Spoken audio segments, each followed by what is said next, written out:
Entonces, Gálatas capítulo 6, versos 16 y 17. Y todos los que anduvieren conforme a esta regla, paz sea sobre ellos y misericordia, y sobre el Israel de Dios. De aquí adelante nadie me moleste, porque yo traigo en mi cuerpo las marcas del Señor Jesús. Voy a predicar un mensaje que le puse por título, Heridas de paz. Heridas de paz. Estar preparado para la guerra es uno de los medios más efectivos para conservar la paz. Eso lo decía George Washington en 1790. La paz no es vacío y falta de acción. La Biblia nos habla de paz en medio de las dificultades. El Salmo 4 es la oración de un hombre al que están difamando, y aún así, el último verso dice, en paz me acostaré y asimismo dormiré, porque tú, Jehová, me harás estar confiado. Las dificultades, las batallas, las luchas de la vida no nos pueden sorprender o tomarnos desapercibidos. Estar preparados para la aflicción nos ayudará a llevar esa aflicción en paz. En el mundo tendremos aflicción, pero debemos confiar que el Señor Jesús ha vencido al mundo. La iglesia de Galacia era una iglesia que no estaba viviendo en paz. Se sentía un mal ambiente. Unas personas estaban hablando secretamente contra el apóstol Pablo y estaban mandando mensajes a los hermanos para que se circuncidaran. Estaban predicando otro evangelio diferente al evangelio de la gracia de Dios. Y eso creaba una mala atmósfera en la comunidad. Sabemos más o menos esto, lo que estaba pasando, gracias a Gálatas capítulo 5, versos 14 y 15. Gálatas 5, 14 y 15 dice, porque toda la ley, Gálatas 5, 14 y 15, porque toda la ley en una palabra se cumple. Es a saber en esta, amarás a tu prójimo como a ti mismo. Mas si los unos a los otros os mordéis y os coméis, mirad que no seáis consumidos los unos por los otros. Una iglesia donde se están mordiendo y se están comiendo, no es una iglesia que esté en paz. Las palabras del apóstol Pablo sobre el fruto del Espíritu Santo se dan en el contexto de una comunidad dividida, una comunidad donde había falso amor. Ahí en Gálatas capítulo 5, verso 22 dice, el fruto del Espíritu es amor, gozo, paz, y los que siguen. Ya vimos el amor, vimos el gozo, y hoy estamos viendo la paz.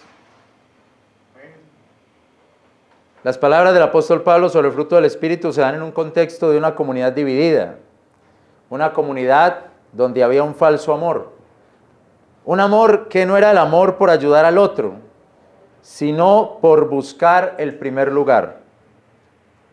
Dijimos que había persuasores que persuadían a los hermanos de hacer algo, pero no porque los amaran, sino porque buscaban gloriarse ellos mismos en el número de seguidores que tenían.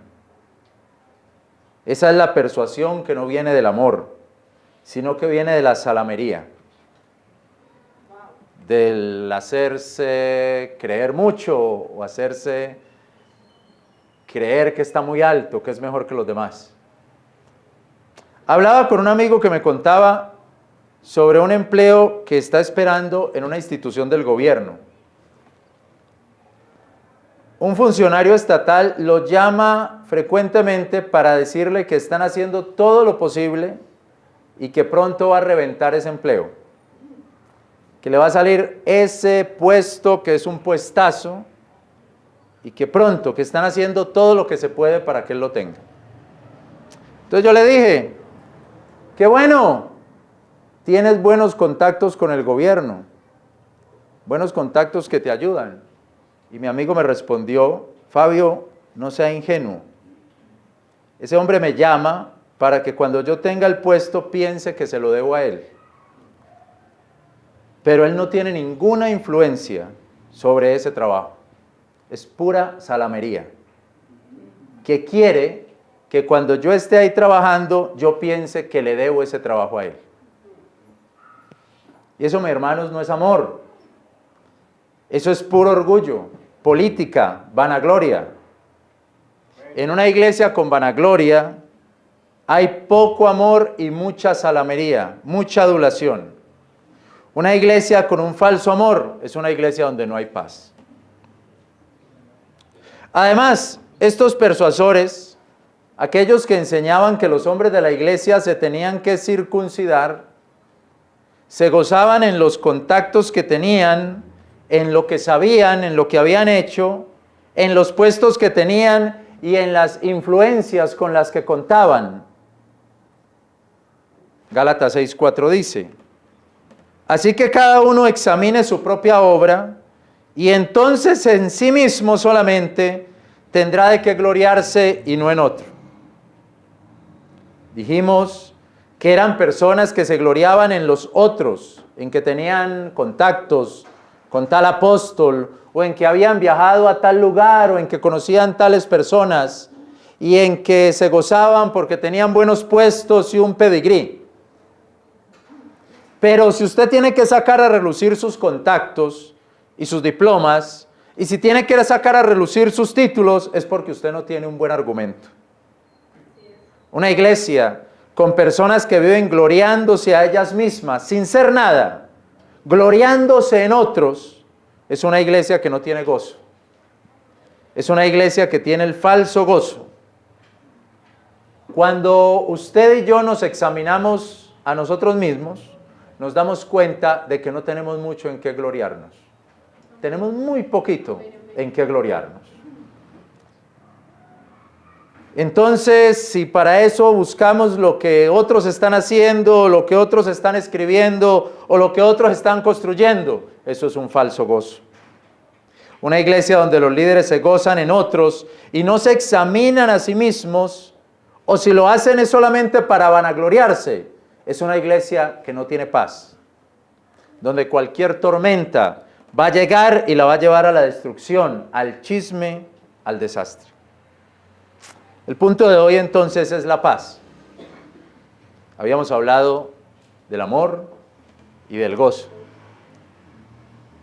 No estamos hablando de manera muy convencional, pero estamos mirando eso, el amor y el gozo. Pero después dice, el fruto del Espíritu es amor, gozo, paz. Paz.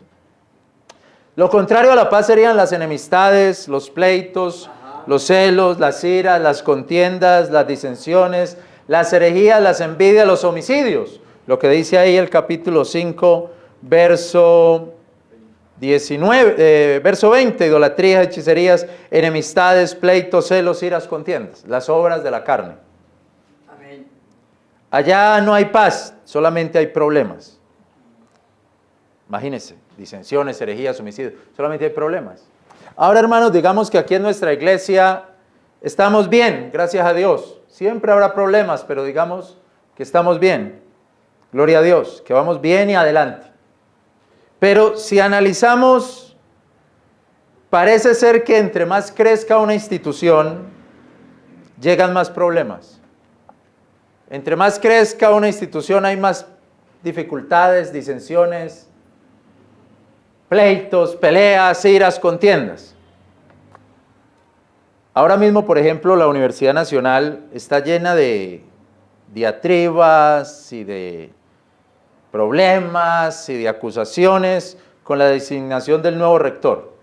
Y uno lee los mensajes de allá y son mensajes llenos de odio. Usted se vendió. ¿Cuánto le pagaron? Cuente la verdad, diga qué le ofrecieron. ¿Le ofrecieron estudiar en Europa, en Alemania? Hable. Puras amenazas, insultos, engaños, todas esas obras de la carne de las que nos habla Gálatas capítulo 5. Y por supuesto, en este momento, en esa institución no hay paz. No hay paz. Me emociona, hermanos, ver lo que hablaba ahorita en la escuela dominical de la vida del apóstol Pablo. Porque es como si pasara todo eso por encima de él. Amén. Sí, amén. Todas esas dificultades, tribulaciones, es como si le pasaran de largo. Aunque están pasando. El versículo con el que cerramos la semana pasada es muy clarificador, muy diciente. Gálatas 6:14.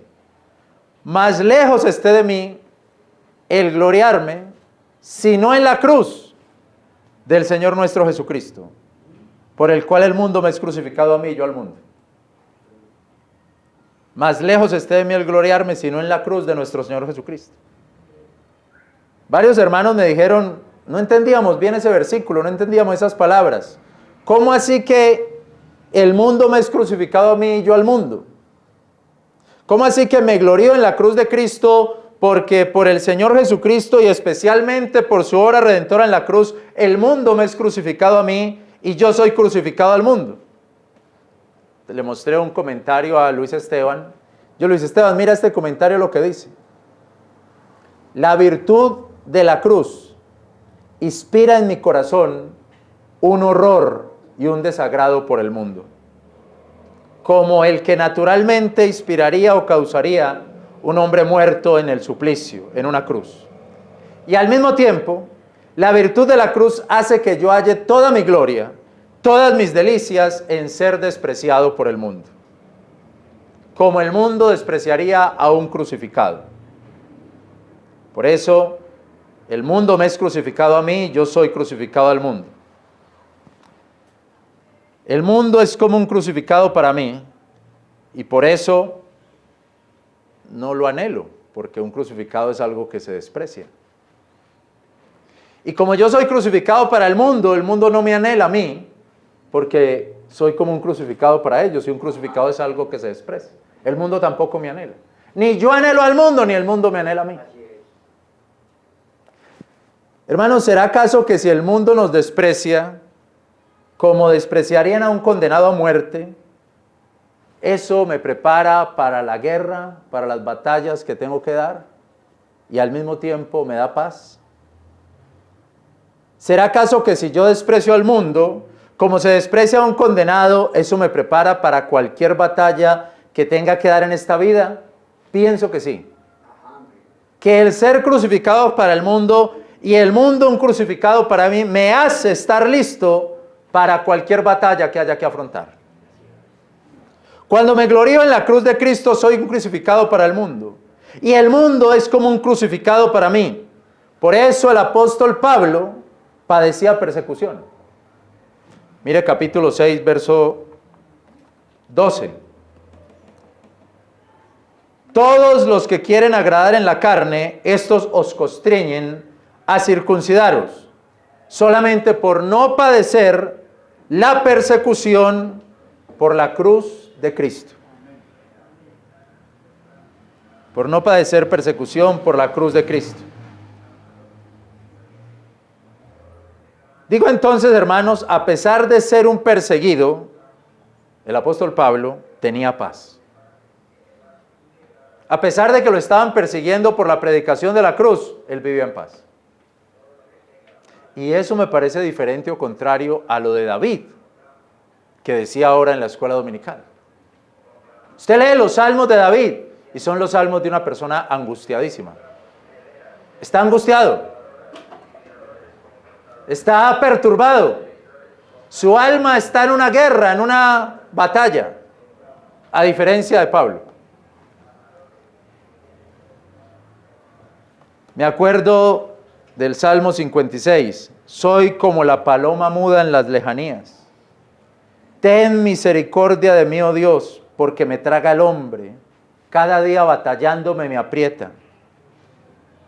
Aunque David estaba siendo perseguido, no vemos a David en la confianza que tenía Pablo. Por el contrario, lo vemos con una pelea en su alma. Mira el Salmo 43. Salmo 43, verso 3 al 5. Envía tu luz y tu verdad. Salmo 43, verso 3 al 5. Envía tu luz y tu verdad. Estas me guiarán y me traerán al monte de tu santidad y a tus tabernáculos. Y entraré al altar de Dios, al Dios, alegría de mi gozo. Alabarte con arpa, oh Dios, Dios mío. Verso 5. ¿Por qué te abates, oh alma mía? ¿Y por qué te enfureces contra mí? Espera a Dios, porque aún le tengo de alabar. Salud de mi presencia, Dios mío. Hermanos, notamos un alma abatida y enfurecida, con el deseo de llegar al altar de Dios, pero sin paz. En Pablo, al contrario, notamos un hombre perseguido, difamado, acusado, pero viviendo en paz. Su alma tranquila.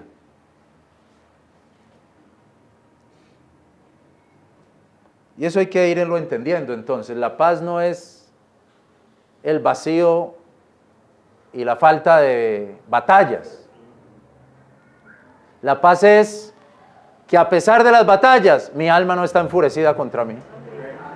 Mi alma no está batallando contra mí. Por lo menos la paz que dice Pablo en Gálatas, capítulo 6, que habla de el fruto del Espíritu. Ahora, hermanos, aquí tengo una idea, que termina siendo una idea de vida, una idea ética de vida. Voy a decir esto, hermanos, muy personalmente. Yo creo que yo no soy una persona grosera con la gente. Es decir, yo trato en lo que puedo, de reflejar la compasión de Cristo, el amor de Cristo, con las personas, reconociendo mis errores. Pero en lo que tiene que ver con agradar a la carne, prefiero abstenerme. Es decir, en lo que tiene que ver con Gálatas 5:20, idolatrías, hechicerías, enemistades, pleitos, celos, iras, contiendas, disensiones, herejías, envidias, homicidios, embriagueces y banqueterías. En lo que tiene que ver con eso, prefiero abstenerme. Hasta donde puedo. No voy a decir, yo nunca he caído en nada, seguro. Pero hasta donde puedo, hasta donde más puedo, prefiero abstenerme. Amén. Yo trato de ser amable con la gente, pero en lo que tiene que ver con idolatrías, hechicerías, enemistades, pleitos, celos, iras, contiendas, disensiones, herejías, envidias, prefiero quedarme al margen. Amén. Aquí vino el que era alcalde anteriormente, en su primer campaña, en su primer mandato, en su primer campaña. Vino acá, se sentó conmigo, charlamos, tomamos café, oré por él. Le dije, bueno, si Dios quiere lo pone allá de alcalde. Ganó. Me mandó unas flores para que llenara esto de flores acá. Pusimos las flores. Pero no me invitó a la posesión. Y me mandó a decir, yo sé que usted no va porque eso es una misa. Mejor que no me metió en idolatrías. Amén. Mejor. Pero me mandó a decir, dígale que lo invitaría, pero como es una misa, no lo invito. Mejor. Prefiero abstenerme. Cuando apenas estaba empezando en la vida cristiana, no sé qué tendría yo, 17 años, 18 años, estaba en un pueblo y unas amigas iban donde una bruja a que le leyera las cartas. Y me voy con ellas. Y estando allá, ¿quién sigue? Sigue una. Después se metieron a un cuarto a leer las cartas. ¿Y Fabio? No, Fabio, ¿qué va a hacer eso? Ni siquiera había tenido que venir aquí. Pero por lo menos, pero bueno, tengan misericordia de mí, estaba empezando apenas, era un nuevo creyente, ¿cierto? Apenas estaba empezando, ¿cierto? Pero bueno, pero por lo menos no me la leyó. Pero hermano, abstenerse. Abstenerse, amén.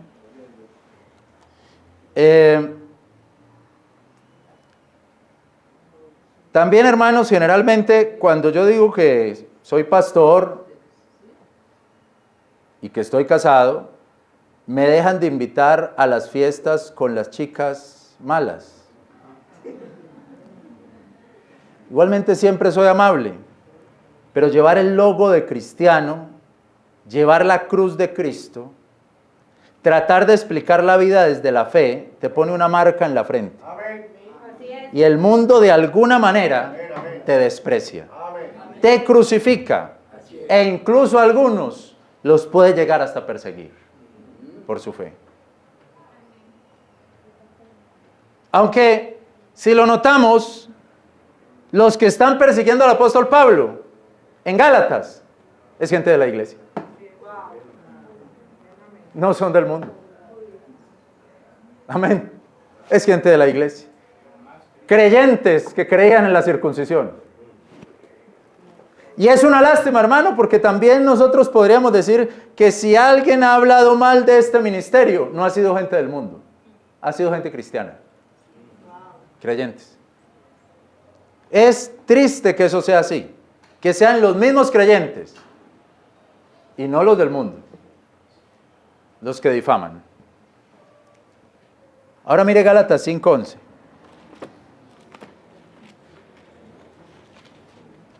Gálatas 5:11 dice: Mas yo, hermanos, si aún predico la circuncisión, ¿por qué pues padezco persecución? Luego cesado a la ofensa de la cruz. Pablo dice: si aún predico la circuncisión, ¿por qué pues padezco persecución? Es decir, parece que estos inquietadores, persuadores, instigadores, llegaron incluso a decir que Pablo también predicaba la circuncisión. Por eso él decía, si yo todavía predico la circuncisión, entonces ¿por qué me persiguen? Entonces, ¿por qué sigue la ofensa de la cruz? O sea, esa gente llegó a inventarse hasta el chisme, él todavía la predica. Hasta circuncidado debe ser, seguro, era judío. O sea, hermanos, son tan chismosos que inventan cosas que Pablo no dijo.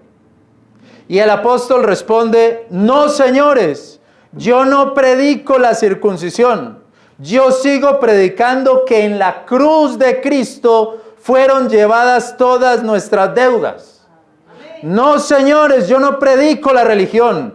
Yo sigo diciendo que en la cruz de Cristo es donde está nuestra gloria. No es mutilarnos el cuerpo. No, señores, yo no predico esas cosas de la mente positiva, del positivismo. Yo sigo diciendo que en la cruz de Cristo es donde está nuestra esperanza.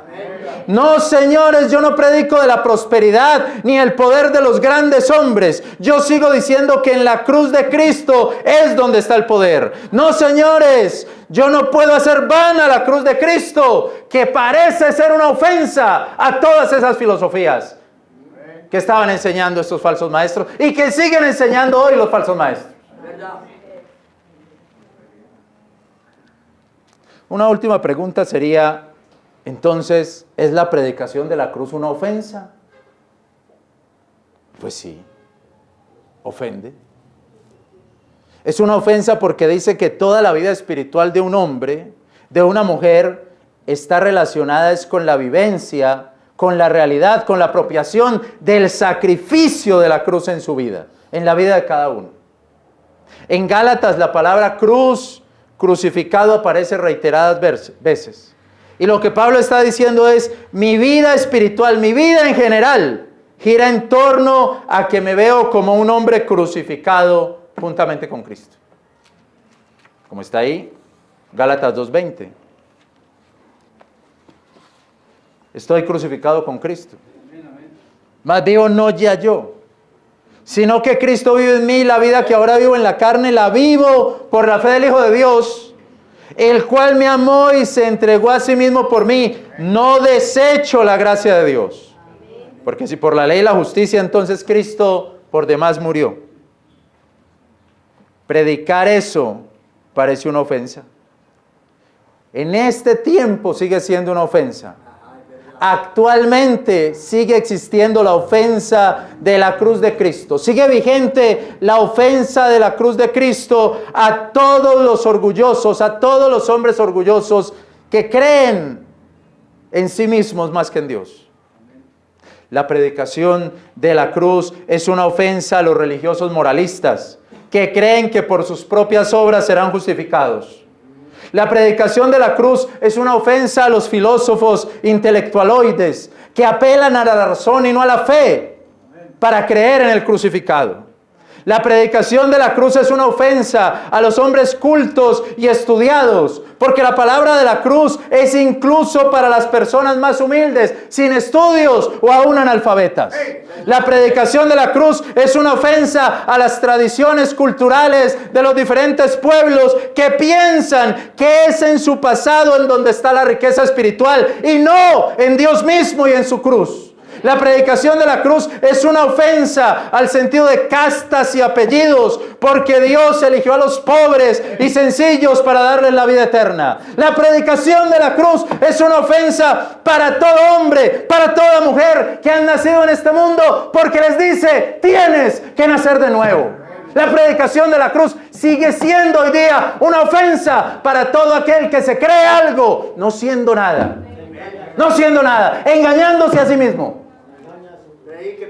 Hermanos, pero bendita sea la ofensa de esa cruz, bendita sea la ofensa de la predicación de esa cruz que quita la confianza que tengo en mi tradición familiar. Bendita sea la ofensa de la predicación de la cruz que destruye la seguridad que tengo en mis títulos académicos o en mi trabajo intelectual. Gloria a Dios por la ofensa de la cruz que no me permite gloriarme en mis raíces culturales, sino en la raíz espiritual que es el Espíritu Santo en mi corazón y en mi vida, que llegó y tocó mi vida. Alabado sea Dios por la ofensa de la cruz que desbarata todos mis prestigios. Bendita sea la ofensa de la cruz que porque yo sea muy alto, muy lindo, muy fuerte, muy rico, me dice, no eres nada, nada de eso te sirve para tu salvación y tu vida eterna, para tu crecimiento espiritual. Bendita sea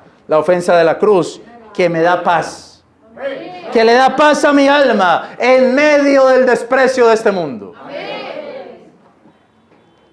Y en conclusión, mis hermanos y mis hermanas, y hablando de la importancia de contemplar a Jesús, al Jesús crucificado, mire Gálatas 3:1.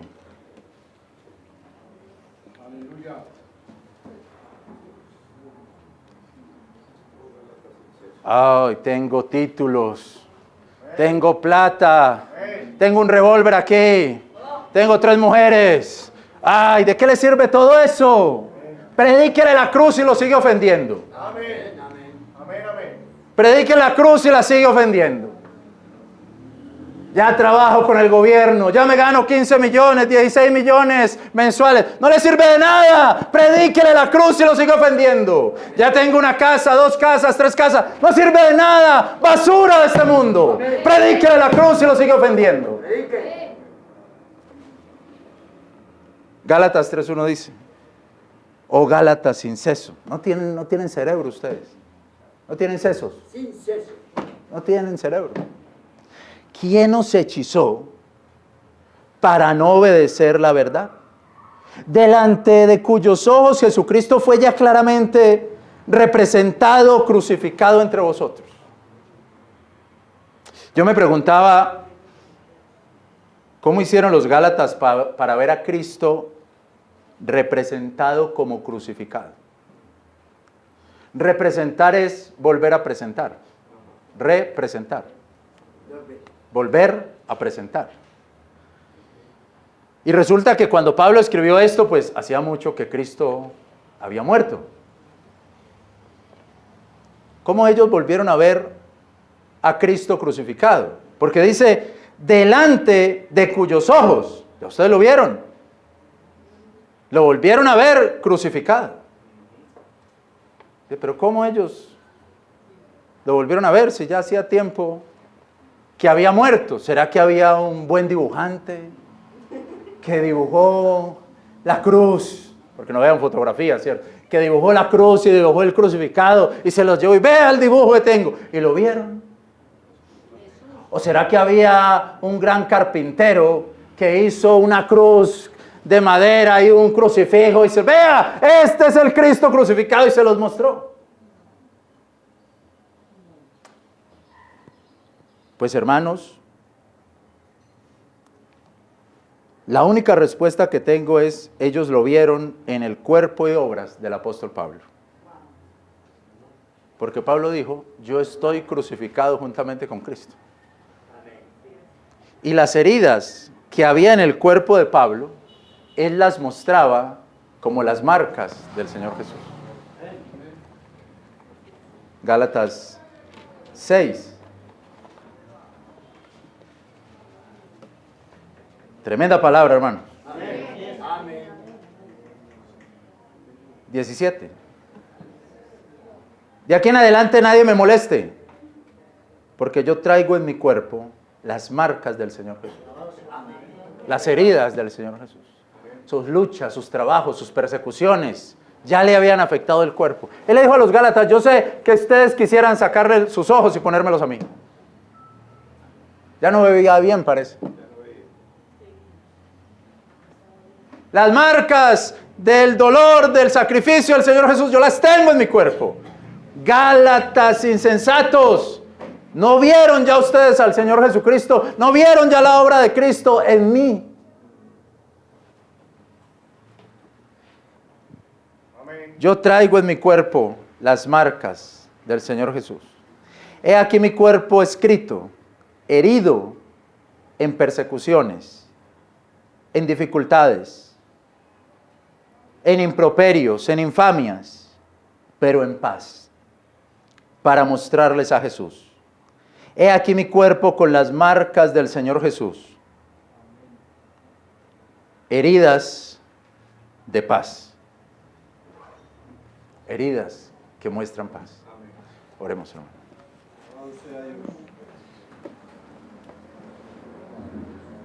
Bendito Dios, gracias te doy, Señor, por esta palabra que me llena